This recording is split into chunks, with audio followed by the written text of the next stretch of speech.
Good morning आप सभी को। स्वागत है आपका एक बार से वापस से अपने ही चैनल बीपी स्मार्ट एजुकेशन के अंदर। हम बात कर रहे हैं प्रीवियस क्वेश्चंस पेपर्स के बारे में। जो रीट और बाकी जो एग्ज़ाम जिसके अंदर साइंस है वो आती है, उसके पॉइंट ऑफ से है वो काफ़ी इम्पोर्टेंट क्वेश्चन है, वो होने वाले हैं।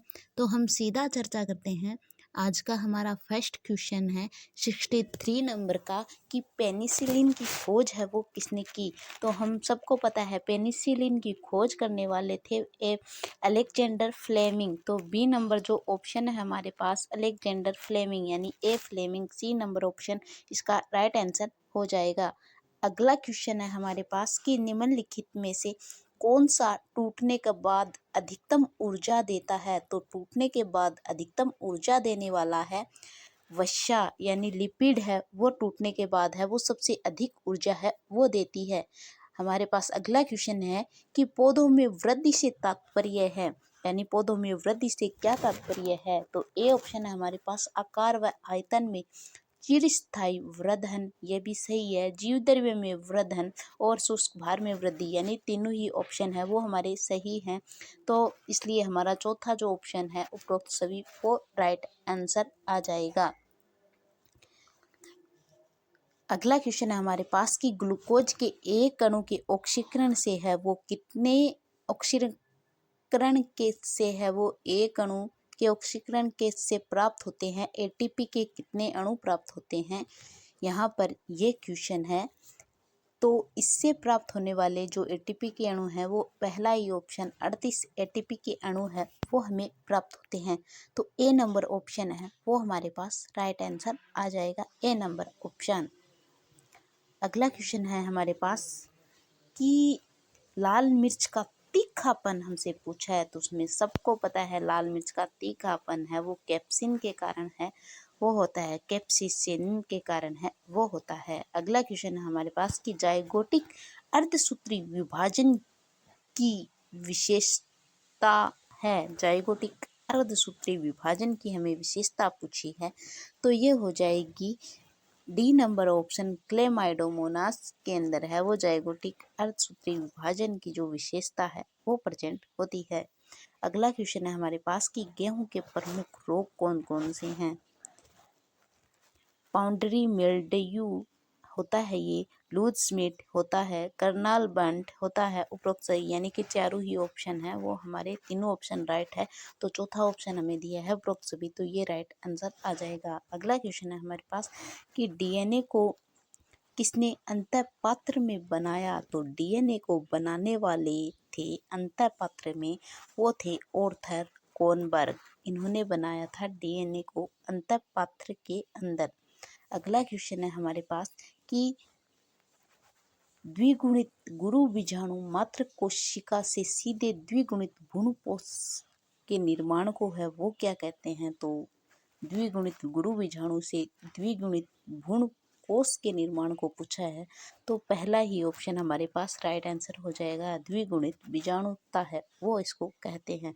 हल्दी है वो हमें पौधे के कौन से भाग से प्राप्त होती है। तो हल्दी है वो प्राप्त होने वाला भाग है तने से है वो हमें हल्दी है वो प्राप्त होती है। अगला क्वेश्चन है हमारे पास कि आलू का पंछेंती अंगमारू रोग है वो किसके द्वारा होता है। तो ये होता है फाइटोफथोरा इन्फेस्ट्रांस के द्वारा है ये होता है रोग। अगला क्वेश्चन है हमारे पास कि बीजाणु में अर्धसूत्री विभाजन होता है। बीजांड में अर्धसूत्री विभाजन पूछा है हमें, तो बीजांड के अंदर अर्धसूत्री विभाजन होता है वो होता है सी नंबर ऑप्शन, गुरु बीजाणु मात्र कोशिका के अंदर है वो अर्धसूत्री विभाजन है वो प्रेजेंट होता है। अगला क्वेश्चन है हमारे पास कि बैक्टीरिया की खोज है वो किसने की। बैक्टीरिया की जो खोज करने वाले थे हम सबको पता है कि ल्यूवियन होक ने है वो इसकी खोज की। अगला क्वेश्चन है हमारे पास कि जीर्ण वृद्धि होने के यानी जीर्ण वृद्धि होने के प्रक्रिया का अध्ययन है वो क्या कहलाता है। तो ये ए ऑप्शन जीरोटोलॉजी है वो हमारा राइट आंसर हो जाएगा। अब हमारे पास अगला क्वेश्चन है कि जब फल भित्ति बीजांडकरण से जुड़ी रहती है तथा फल में केवल एक बीज हो, फल में बीज कैसा हो, एक बीज हो और फल भित्ति बीजांडकरण से है वो जुड़ी हुई हो, तो उसे क्या कहते हैं? उसे कहते हैं कैरियोप्सिस। बी नंबर ऑप्शन उसको क्या कहते हैं? कैरियोप्सिस। बी नंबर ऑप्शन हमारे पास राइट आंसर आ जाएगा। अगला क्वेश्चन है हमारे पास कि निम्नलिखित में से किसे ब्लाइंड वर्म के नाम से जाना जाता है? तो ब्लाइंड वर्म के नाम से जाना जाता है, वो जाना जाता है, ए ऑप्शन है यूरोडेला, नहीं, बी ऑप्शन अपोडा, यानी कि जो ब्लाइंड वर्म के नाम से जाना जाता है वो जाना जाता है अपोडा को। अगला क्वेश्चन है हमारे पास कि कंगारू किस समूह का सदस्य है? तो कंगारू का हमें पता है कि ये मार्सुपियालिया का है वो सदस्य है, तो हम सीधा ही आंसर देंगे बी नंबर ऑप्शन मार्सुपियालिया। अगला क्वेश्चन है हमारे पास कि समरूप अंग होते हैं, समरूप यानी कि कार्य है जिसके समान हो उसको समरूप कहते हैं, तो बी नंबर ऑप्शन है वो हमारे पास राइट आंसर हो जाएगा।